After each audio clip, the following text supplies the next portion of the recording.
What's up guys, Kyle the Phone Guy here, talking about something a little different today. Something along the lines of mobile photography. So I may not be much of a photographer, but obviously I like to shoot a little bit of video, and as I was out and about yesterday, I wanted to do a little test. So you may have noticed that primarily the videos I shoot are all in 60 frames per second. Definitely really like that kind of closer to a more lifelike kind of flow. As you notice, you don't have a lot of motion blur on my face. The thing's a little more crisp. It's a little more personal for videos like this. However, obviously, I prefer maybe something more along the lines of 30 or 24 FPS when I'm looking at scenery.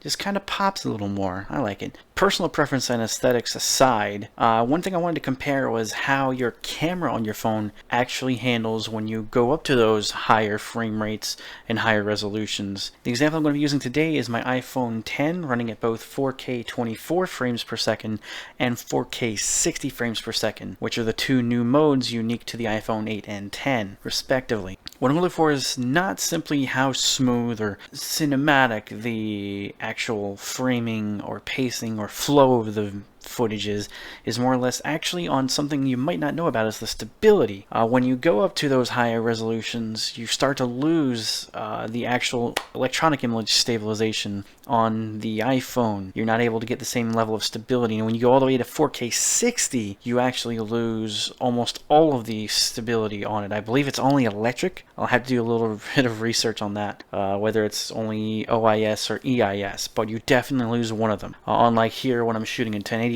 where I actually have both coming together to get the smoothest possible. So I'm going to be doing shooting all these freehand. There's no gimbal, there's no stabilizing, it's just my hands on the phone with a slim case. I don't have any extra big bulky case to get something bigger to hold on to, and I'm trying my best to get the same kind of panning in most of these shots. So I want you to kind of decide how it really impacts the performance of the camera when you go into those higher resolutions, or is it worth the change in stability, or does one look better for the other, or does it not even matter? Do they both look great and you don't care? So comment down below what you think. Stay subscribed to see more beautiful crispy 60 FPS footage. I think I'm going to stick to that for a little while. And for all things mobile tech, I'm Kyle the Phone Guy. Watch and enjoy.